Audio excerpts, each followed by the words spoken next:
My name's Jasmine, I've lost my mind in books, and I'd recommend to get some tea and maybe some snacks because this video is gonna be long.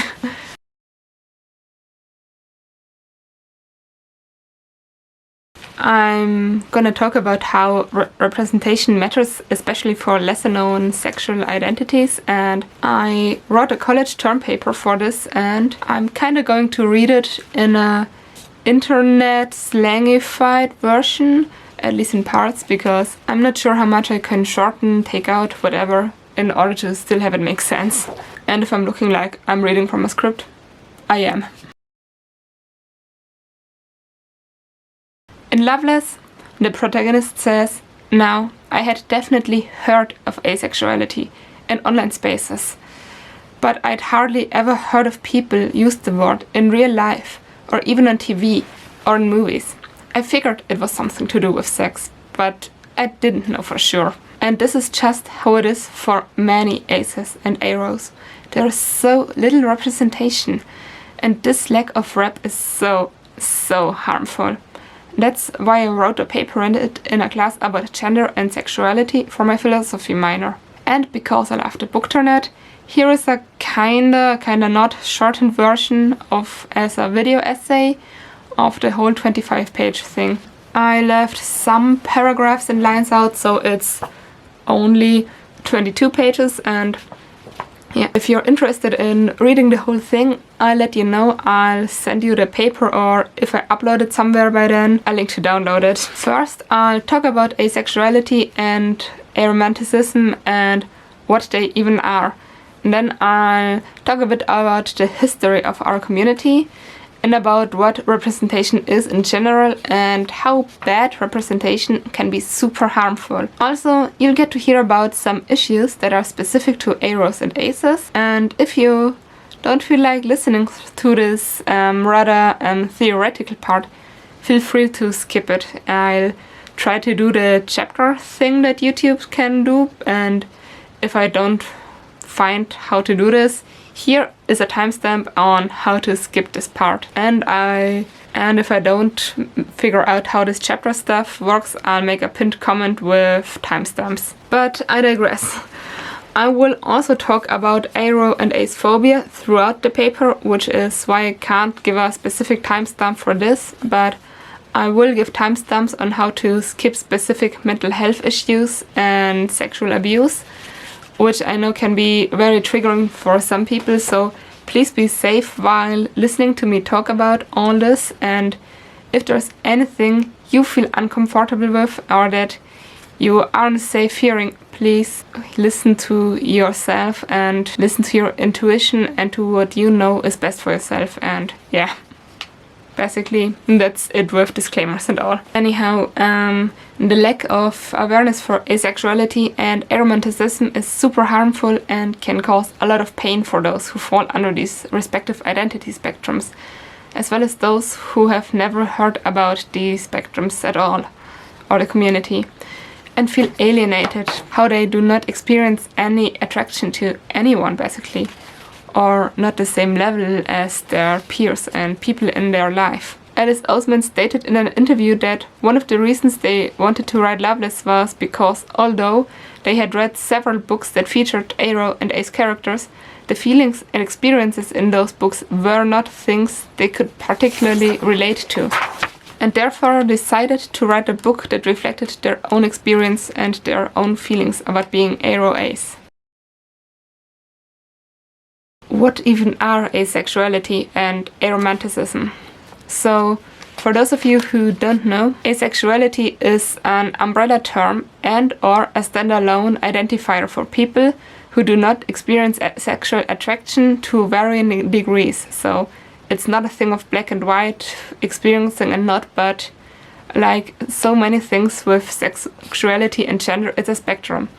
Following this, aromantic is used to describe people who do not experience romantic attraction to varying degrees, and these terms are in contrast to alloromantic and allosexual, or people who experience attraction in a normative way. Whilst these are, at the first glance, polar opposites, they are, as I already mentioned, on a spectrum. Also, A person's sexual and romantic attraction does not necessarily have to align with each other. So we have the split attraction model, and for example, a person might be asexual homo-romantic, bisexual aromantic, aromantic asexual, and so on. Therefore, to maintain one's identity as a lesbian, gay, bi, straight, asexual, for example, we need to be able to give the things we feel and experience a name and to kind of word them in a way that is fitting. All of this terminology might be a bit overwhelming or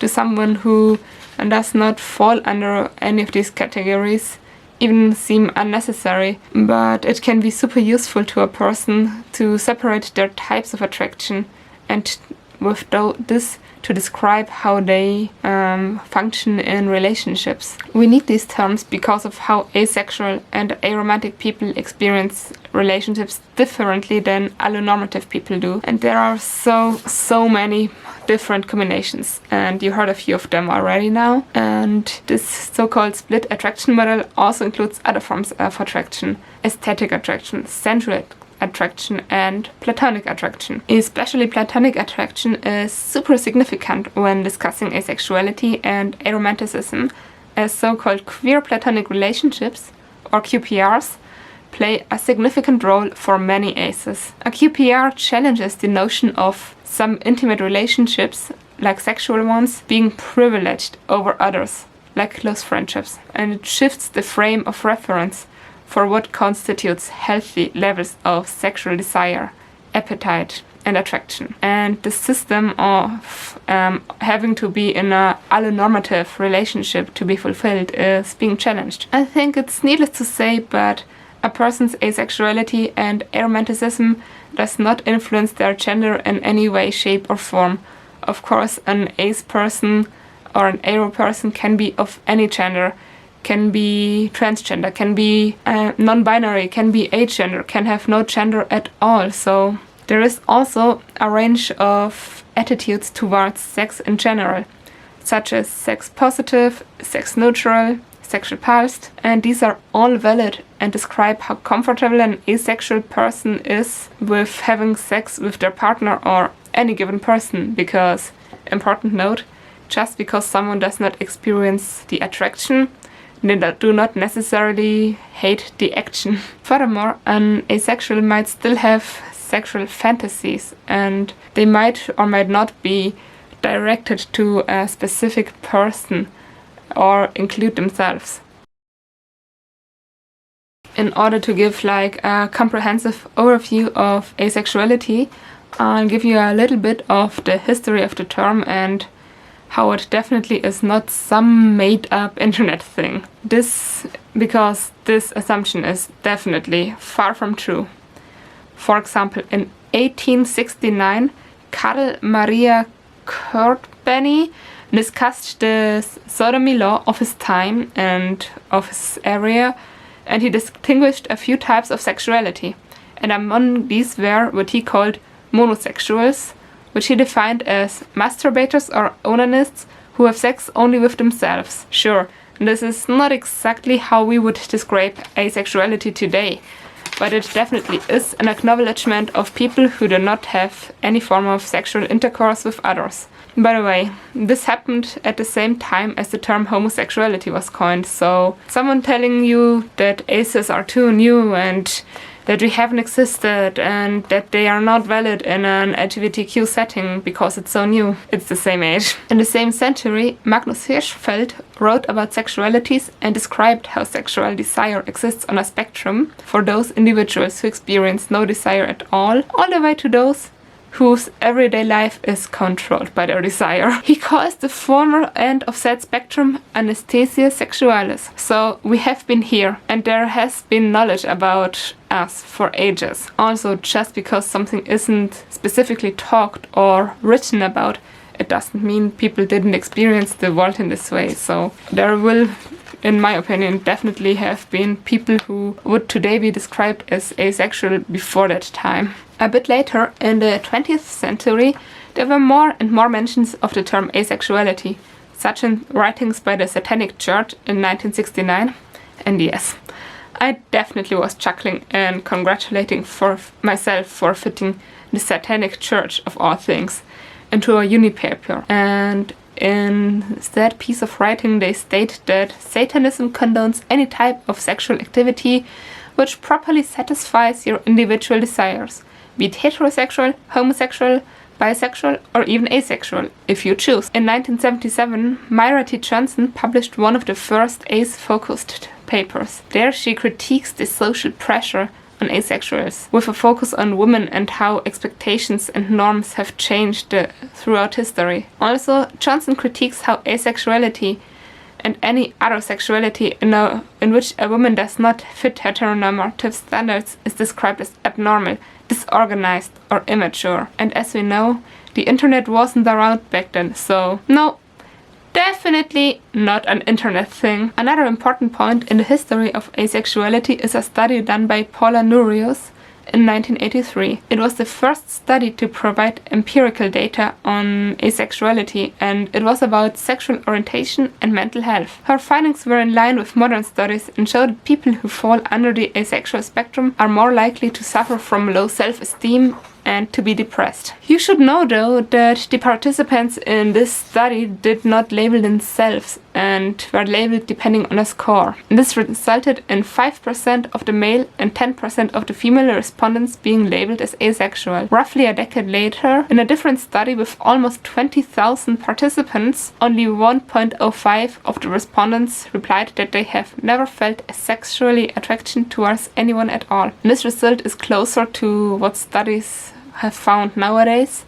However, Nuri's study might have considered demi or grey aces as ace and the later study not, or any other possible scenario. I honestly don't know. Once the century turned and we reached the 2000s, there is a rather steep increase of sources on asexuality. With more and more people using the internet, first networks were created, such as the Asexuality, Visibility and Education Network AVEN, which was founded by David J. in 2001. People there could find validation and reach out to others who experience attraction and sexuality in a similar way as themselves, and the site is still running today. Even though there were academic texts on asexuality before the 2000s, such as the one by Myra T. Johnson I mentioned earlier, Anthony F. Bogart's 2004 study of asexuality in Britain is considered to kind of kickstart or boost the research on asexuality. Then we have the first appearance of an asexual group in a pride parade in America, which was in 2009. In the following year, the Ace Pride flag was created, and 4 years later, the Aro flag followed. In 2014, the first AVEN community census took place and received more than 14,000 responses, 10,000 of those from people who identify as asexual. This might seem like a lot of positive development, and don't get me wrong, it definitely is. But at the same time, it's not all sunshine and rainbows. There have also been negative developments, such as in the 1890s, when the absence of sexuality or sexual desire was listed as a disorder in the DSM-3. Luckily, this has been changed in later editions, but still. Many professionals in the medical and psychological fields still assume that sexual attraction, desire and arousal are part of every person's healthy life experience. This assumption of asexuality being a fixable disorder is super problematic, especially in connection with being underrepresented in society, and I'll talk about it more in a bit. Even the study I mentioned earlier done by Bogart is kind of iffy. He says that asexuality is the absence of sexuality. Whilst we might not feel or experience sexual attraction, we do have a sexuality, which is asexuality, you know? So this is of course just peanuts and nitpicking, but it's still something that is relevant to asexuality and the whole topic of asexuality. Still something that is relevant to asexuality and the whole topic of asexuality. Representation is essential for any minority. Being seen and being heard is important in a wide variety of fields, be it healthcare, education, or a multitude of others. This is why representation matters. Not only does it generate more awareness, but it also is a means of starting a domino effect of more representation in the media and more studies being done in the respective fields of research. Not only does it generate more awareness in media and more studies being done in the respective fields of research that might apply to the specific groups. Beyond the need for recognition and visibility, representation is an important factor in identity formation and people's need to find their place in the world, especially with asexuality and aromanticism. Rep is a valuable introduction for people of those identities, and they often experience a sense of relief upon finding out that such a thing as asexuality exists. While it is still rare, the number of young adult books with characters who identify as asexual has been increasing since the 2010s, and through that, more and more people on these spectrums are offered comfort and validation. The same can be said for online spaces that generate awareness, such as blogs, forums, or even simple hashtags on social media, such as "This is what asexuality looks like," a campaign started by activist and model Yasmin Benoit. So, whenever there's an instance of representation for a group of people, there is the risk of misrepresentation. While not every person experiences their asexuality in the same way as any other given person, and not every bit of rep is accurate to everyone, this is okay. Another case is negative or misinformed depiction.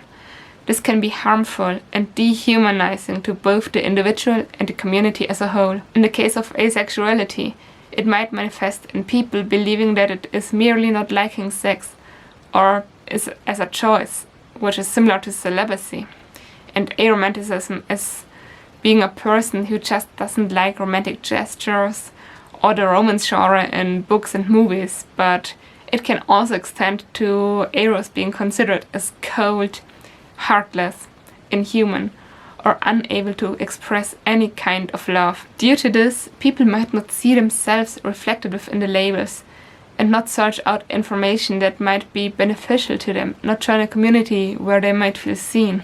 And equating asexuality with voluntary celibacy erases the experience of many members of the community. The assumption of asexuals not liking sex in general might be true for some, but it is not the case for all asexuals. Not experiencing sexual attraction is not necessarily the same as not liking sex in general. As I mentioned before, there are different types of aces.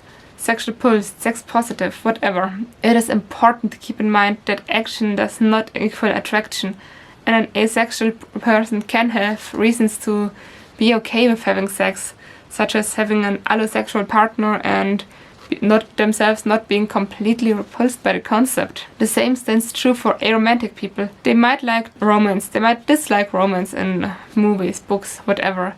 But as seen in the book Loveless, an aromantic person can still be very much into the genre and not the action though. Or even a bit into the action. It's all on a big spectrum. One example of extremely harmful misrepresentation is the fixing or curing of asexual characters as if they were suffering from an abnormality. This was, for example, done in an episode of House MD, where two characters were essentially cured of their asexuality. This implies that such fixing is even possible or desirable. And in an extreme case, this can even lead to a person being sent to conversion therapy or being set on medications that are definitely not needed. Also, it might even lead to corrective rape of the individual, which is often done by their partner. Some people seriously believe that the person will realize that they are, in fact, sexually attracted to others after experiencing sex. The people suggesting that an asexual person could be converted through a good sexual encounter often believe themselves to be just the one to carry out the experiment. Of course, sex with a talented partner is not going to flip the switch for an asexual person's ability to become attracted to others. Also, asexuality frequently is represented not through whether or not the characters themselves experience sexual desire or attraction, but whether these characters are seen as sexually attractive and desirable. This is often the case for Asian men, nerds, neurodivergent people, Disabled characters, however, they are not necessarily asexual and more so desexualized. This is super problematic in not only stereotyping different groups of people, but also in them not having any agency on how they are perceived, and that in only very few of these instances the asexual characters in these television shows and films are self-identified as asexuals. Besides the depiction of different fictional characters in TV shows and movies, we need to consider how real asexual and aromantic people are represented in the media. One example of this is David J., the aforementioned founder of Avon. He has explained at various times why he began the site and has had by far not only positive experiences in doing so. For example, during his appearance on The View, his experience was heavily sensationalized, and less about asexuality in general and more about Jay himself, with the interview turning into a type of interrogation that is not atypical when it comes to asexuals being interviewed on daytime television, and him being asked invasive and personal questions. And this goes hand in hand with findings by the ACE census. Almost half of the ACE participants have reported that they have experienced excessive personal questions. Furthermore, the character, or even a real person, can be made into a spectacular object that fails to represent a real asexual experience. Other forms of discrimination against asexual people include, but are not limited to, religious pressure, adoption denials, and laws that devaluate a marriage that is not consummated. For this reason, listening to people about their respective communities, avoiding harmful stereotypes, and making clear that any sexuality and any gender can exist on a spectrum is essential for positive and accurate representation. Furthermore, direct visibility is necessary. Having the asexual character be merely some tiny subplot that most people ignore or only hinting at a person's sexual identity might be a first step, but can easily lead to queerbaiting. Considering all of this, misrepresentation, as well as a lack of representation in general, can cause harm to a person's mental and physical health. Consequently, it's important that consumers of media respond positively, or at least neutrally, when being confronted with an asexual character. To do so, media might depict an asexual character as either extremely brilliant or having some odd characteristics or personality trait that makes the viewer interested in them. Otherwise, such in the example of House MD, their representation can be counterproductive and further other and harm asexual people. The harmful effects of bad representation are visible in surveys, such as the 2020 National Survey on LGBTQ Youth Mental Health done by the Trevor Project. They found that asexual youth reported higher rates of depression and anxiety compared to the overall LGBTQ sample, and the ACE census found that around 40% of the asexual participants of the annual survey considered themselves mentally ill. More than half of the asexual participants had seriously considered suicide, and almost a third of the asexuals who took part in the survey had serious plans of committing suicide. These numbers highlight why it is important to provide positive and uplifting education on asexuality and aromanticism, as well as on queer experiences in general, alongside sexual education on heterosexuality. Within the queer community, asexual and aromantic people might experience specific issues additionally to heteronormativity and in some cases cisnormativity that people of other identities do not. Many of these issues are directly or indirectly connected to the lack of representation for them, or in other words, people not knowing about aces, aros, aroaces, and so on. I'll mainly talk about issues that are relevant in Loveless here. There are a lot of other relevant factors that I have omitted because this baby is long enough as it is. First of all, asexuality needs to be in the common consciousness, so asexual people know their feelings have a name and can stop thinking they are broken if they don't conform. People who are aware of their asexuality are able to embrace their identity and are likely more positive about their self-image than those who are asexual but do not identify as such or don't know of this being even a possibility. Further, embracing one's identity enables people to challenge the medical and political system, especially in regards to how asexuality was labeled as a disorder or as a disease. Like people of other queer identities, Aros and Aces might feel broken, wrong, and alienated. This is connected to how the desire for a sexual and romantic relationship is seen as the norm, even within the queer community itself. Through that, people of these identities are prone to feel othered, even with a queer setting.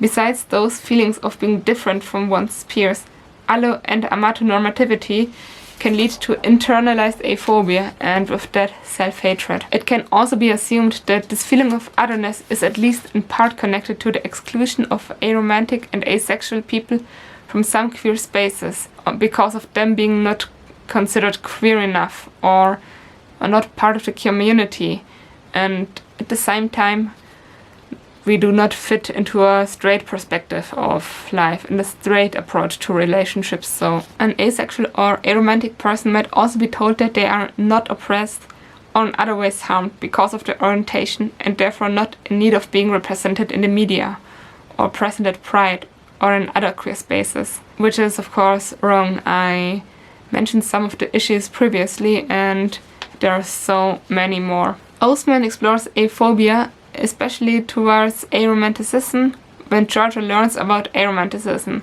and wonders whether this is sad and how a person or herself could be okay with that.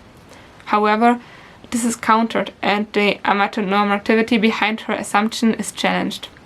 As previously mentioned, the exclusionism and erasure of aro and ace people in a lot of queer spaces, and discussions about them are frequently based on them being considered not queer enough, and for many LGBTQs, not being sexually active or not voicing sexual attraction is associated with an involuntary entrance into the closet and is therefore aligned with assimilating into a normative society or trying to pass as straight.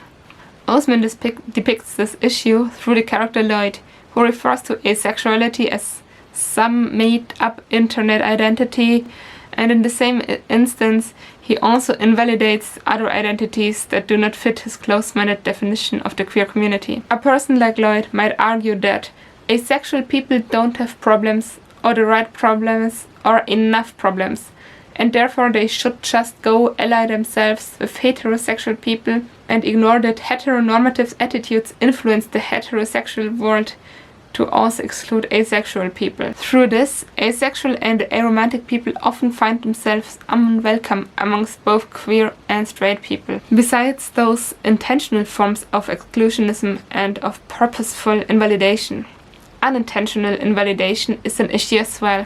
This can come from any person, queer or not.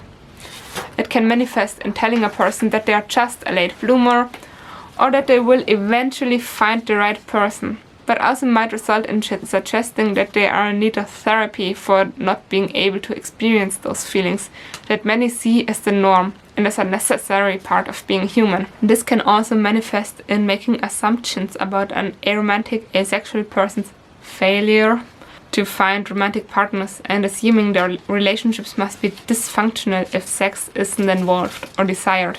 This is also a problem in the health sector, where asexuality is often explained by an imbalance in the respective person's hormone levels. While certain types of medication, an illness, or an hormonal imbalance can have an influence on a person's interest in sex, these issues are not connected with asexuality and can often be led back to a specific issue or a starting point for the loss of an interest in sex.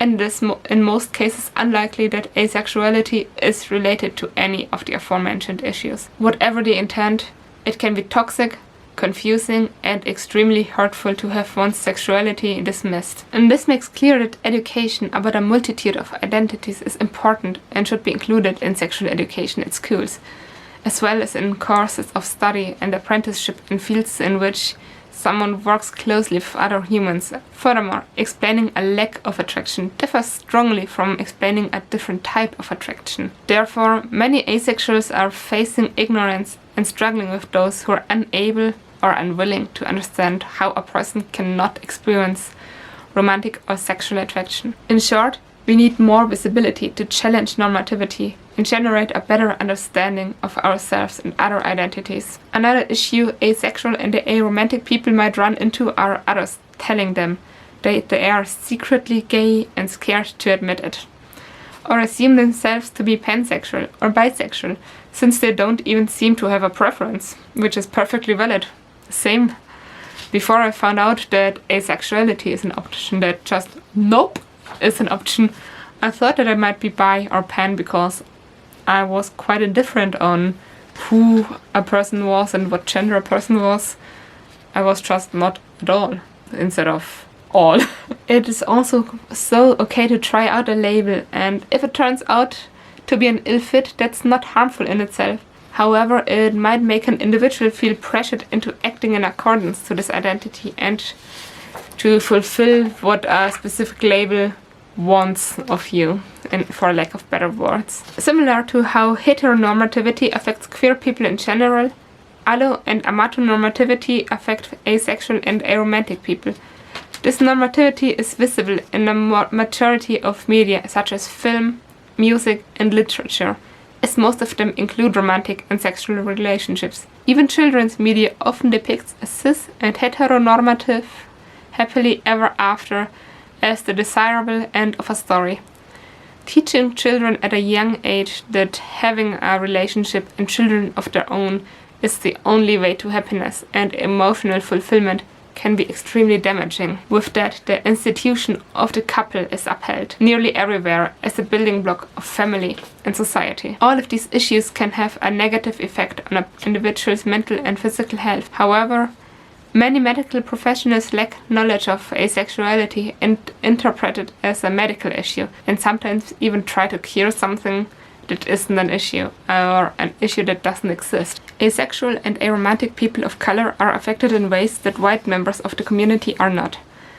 Therefore, intersectionality when discussing asexuality and aromanticism is super important. Almost all of the mainstream news and visible asexual community efforts are fronted by white people, with the most popular communities dominated by white voices. Due to the community being represented mainly by those white voices, asexual people of color may feel alienated and uncomfortable trying to find a place there, especially if the white majority talks over them or erases their experiences. One of many factors that play into this is that from an early age, people of color are automatically sexualized to a higher degree by white observers in Western society. Women in these groups are more often considered sexual objects, while men in these groups are regarded as overwhelmingly sexual. Yasmin Benoit speaks about this issue in several interviews and on her social media platforms.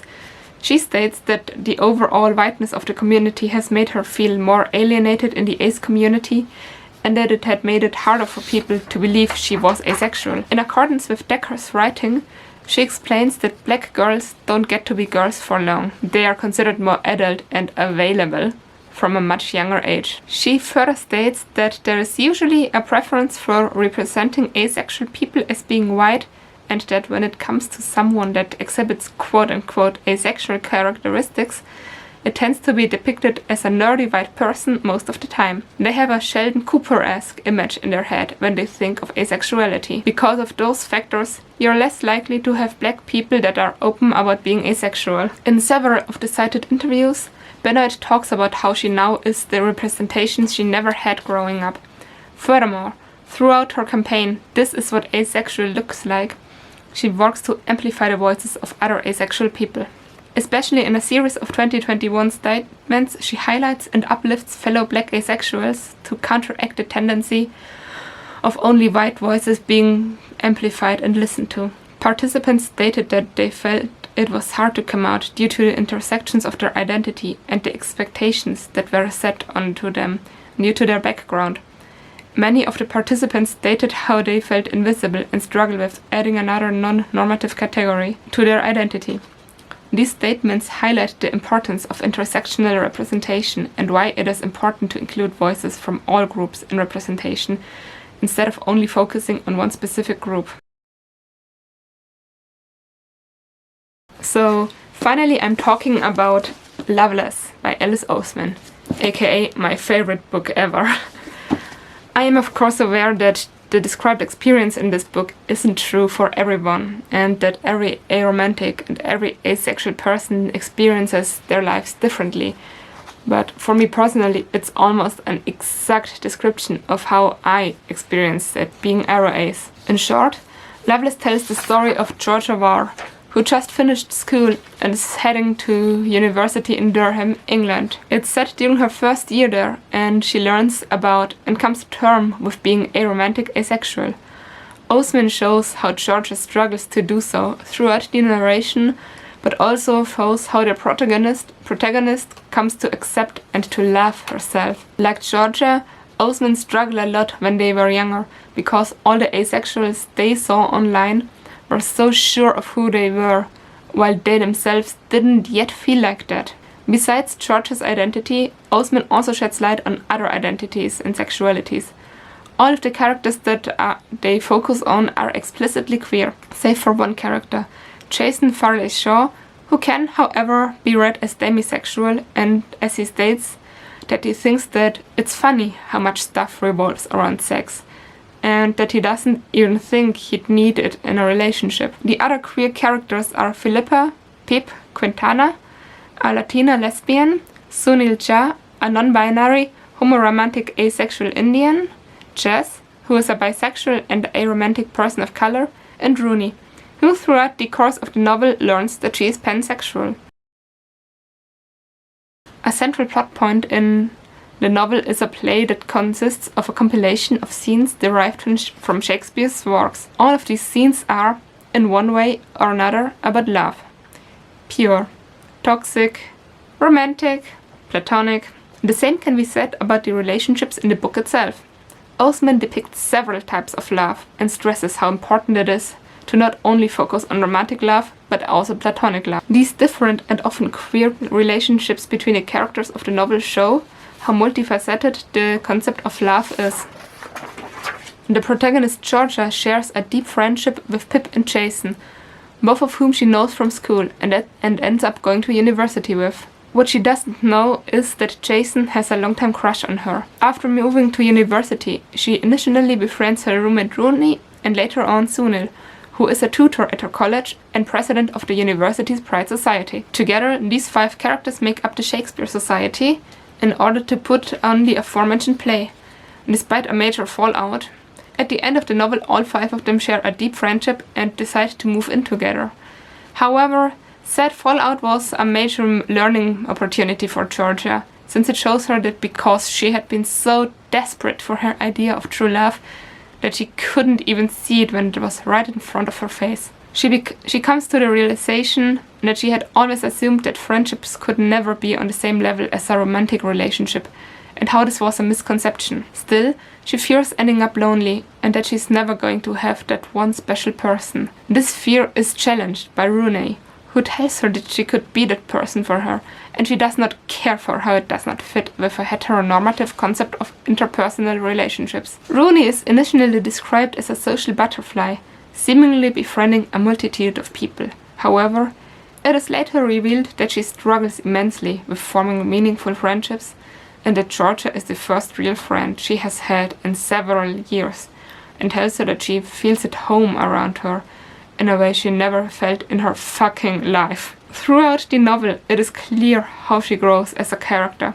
and learns to open up again. With her discovering her sexuality, she also allows romantic love back into her life, and she and Pip end up confessing their feelings for each other and spend more and more time with each other, and our relationship starts blossoming. Pip, much like Georgia, has never been in a relationship. She did, however, kiss several different people during her time at school, and has, at the start of the novel, been aware of being a lesbian for several years. Throughout the novel, she refers to her Latina identity and how both her hometown in Kent and Durham are rather white in comparison to London, where she spent the first years of her life. Still, she benefits from how Durham is more diverse than Kent, and joins the Society for Latin American Students of her university, and finds people she can relate to in this community. Besides those relationships between the main characters, the relationships within Georgia's family are noteworthy as well. She talks about how her family handles love and relationships, and describes how most of her immediate family is in a successful, stable relationship, and how she feels like she's expected to also fit into this hetero and amatonormative pattern. Only her older cousin Alice is, like her, deviating from this norm. Only her older cousin Alice is, like her, deviating from how their family expects them to be in a committed relationship. Furthermore, Alice is the only member of her family who, in a one-on-one conversation, even considers asking Georgia whether she has no boyfriend but instead a girlfriend. In the following chapters, the dynamic of the War family is explored further. Alice talks about how maybe she would be happy if her parents hadn't spent her entire life brainwashing her into thinking that finding a husband and having babies is the only way for her to feel her life is worth anything. Alice and Georgia then go on to have a conversation about the experiences, and Alice talks about occasionally feeling worthless for not having or wishing for children or a partner, even though she knows that this feeling holds no truth. During the same conversation, Georgia tells Alice about how the two of them are alike, and that it is an existing and named sexuality. Alice's initial response reflects on how asexuality is, at times, seen as a lack of sexuality altogether. But after Georgia's explanation of asexuality, aromanticism, and the split attraction model, Alice shows signs of relief and comfort. Throughout this discussion, Oseman shows how the pressure to find romantic love can come from good intentions, from a loving family, from loving people, and yet be so hurtful. Finally, Alice recommends her cousin that she should give her friendships the magic she would give her romance, because they are just as important. Actually, for them, they are way more important. Georgia War is an example of how aromantic asexual people might learn about their identity, struggle, and then come to terms with it. At the beginning of the novel, she is so entirely unaware of her identity, besides having seen it in a few online spaces such as fanfiction. But from those examples, she doesn't really relate to it. Instead, she is convinced that she's just a late bloomer and believes that she only has to wait to get her happily ever after. At a party, she gets virgin shamed by her former classmates, which causes her to feel weird and behind. Later on, she is still shown as insecure about being perceived as immature by her peers. Throughout the narration, it is clear that it takes a mental toll on her, and she forces herself into relationships with one of her best friends to live up to the expectations society has set and to experience the romance she was hoping for. This, however, soon ends and causes both of the involved characters a lot of pain. The attempt at an allonormative relationship can be led back to a lack of knowledge about her sexual identity. Georgia states that she thought if she tried, then she could make it happen and that she could fall in love with him with a little bit of effort. Here it is highlighted how sometimes some asexuals feel pressured to be into sex in order to fit in. In a lot of reviews I have seen that people kind of dislike Georgia for this attempt at a relationship. I totally see where these people are coming from, but to me it looks like a massive misunderstanding of how Georgia's brain works. Like, she doesn't know that this is how falling in love should not be done, and this isn't how it works, because she only reads, okay, person A likes person B, and boom, they fall in love. And she does like Jason.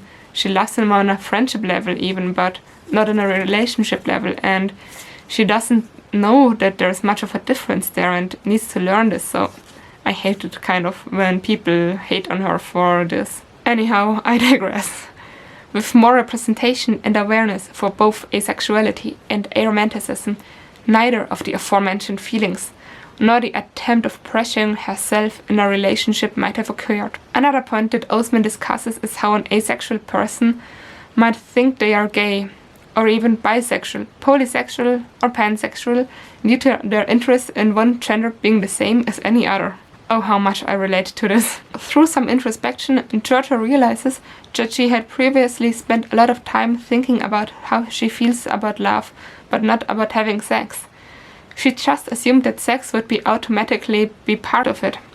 While this initially leads to her considering being aromantic but not asexual, she becomes aware of not liking anyone sexually or romantically. Only after this failed attempt at a relationship, Georgia starts to question whether she might be both asexual and aromantic. An important factor in this is her fellow student and mentor, a character named Sunil, who who is the president of the university's Pride Society. He educates her on asexuality and thereby facilitates her first steps into her learning about herself and her sexual and romantic identities. At first, Georgia was in a state of denial. After her accepting herself, she is grieving this fake life, a fantasy future that she was never going to live. This fantasy future describes the life Georgia expected to have, after seeing it in the media as well as amongst her family and friends. The realization that this is not a future that is for everyone is a further point why representation is necessary. Modern society tends to believe that every human must be sexual in some way, and that sex and sexuality are integral for life flourishing and the management of a healthy, happy, and actualized bodies and relationships. Thereby, platonic relationships are entirely devalued. This sentiment is extremely toxic and pressuring, both for people on the asexual and aromantic spectrums and people who simply do not wish for this way of life and put asexual and aromantic people at physical and emotional risk. In a later part of the novel, Georgia reflects back on how she had wondered whether her cousin Alice, who is asexual as well, was happy, or whether she was sad and alone, desperately wishing for romance, just like she herself had been. Only later in the book, Georgia begins to accept herself as an aromantic asexual person.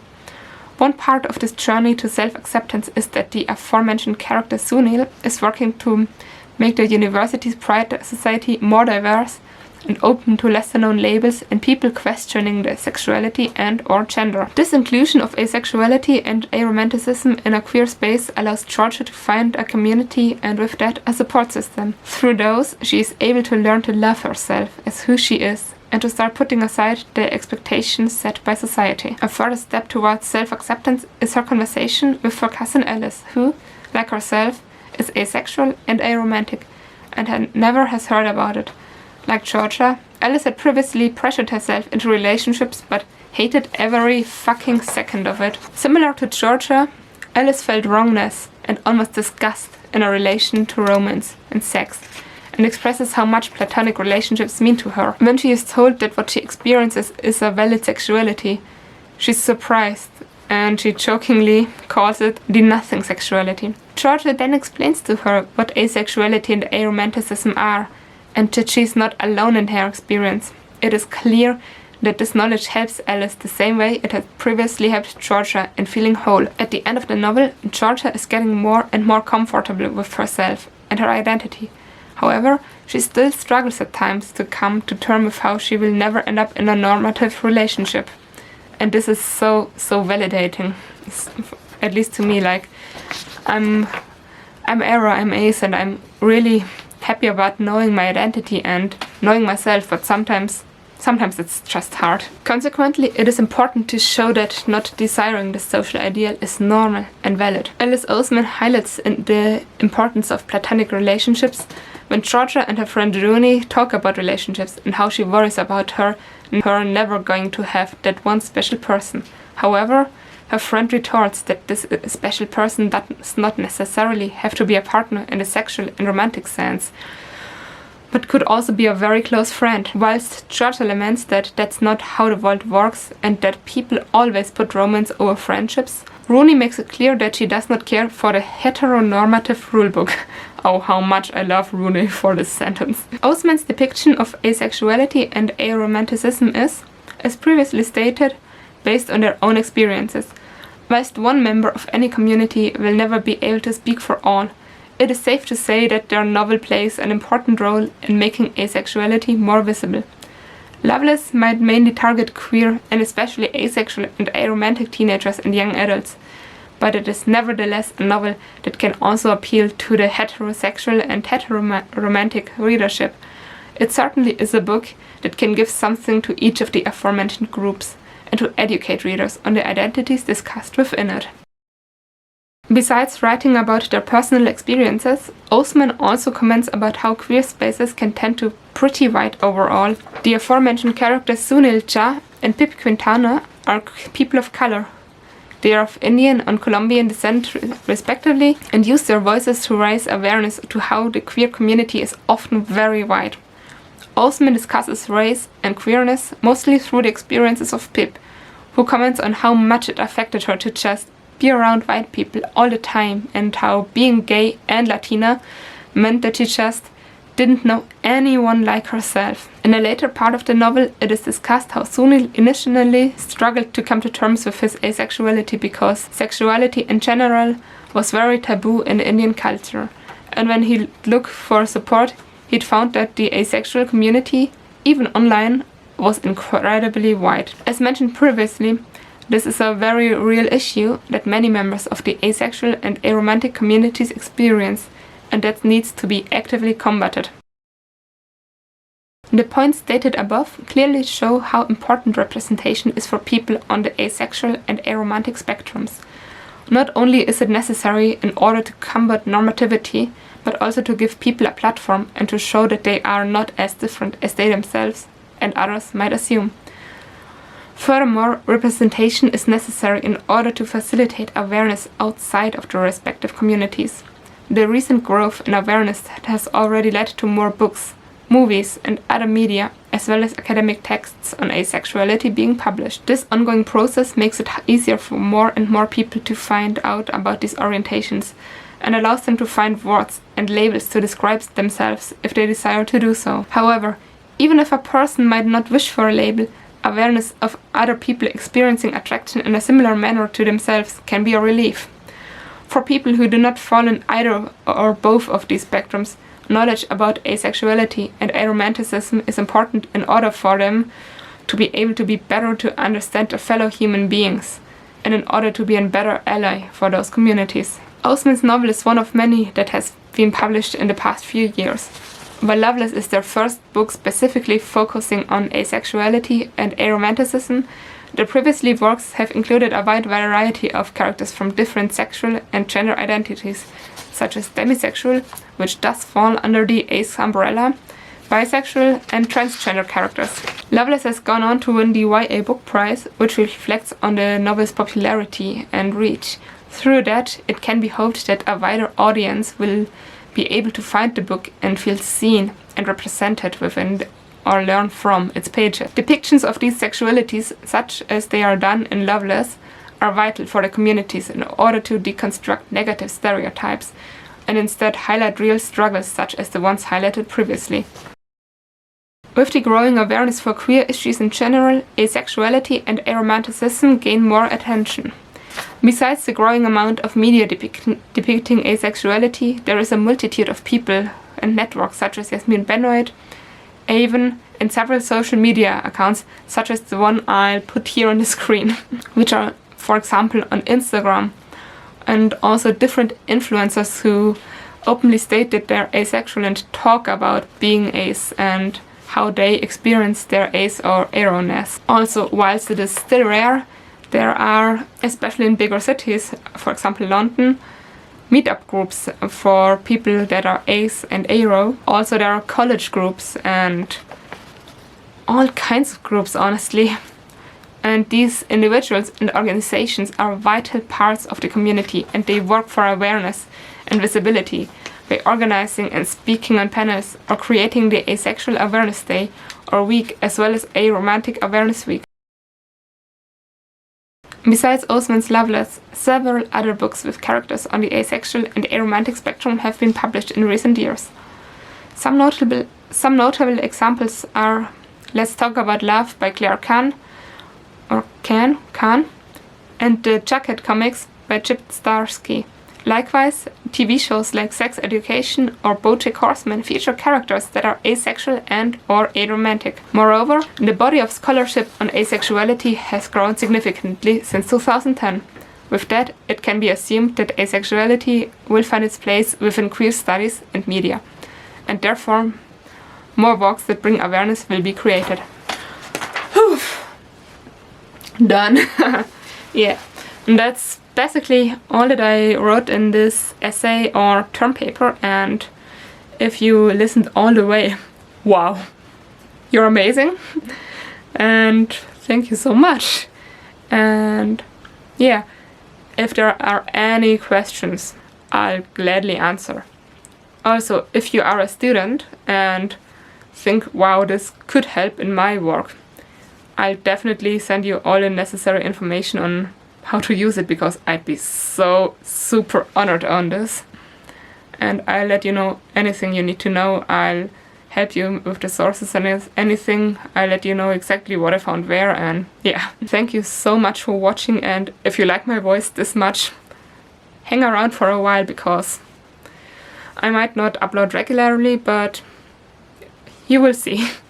Yeah, so thank you for being here, and bye.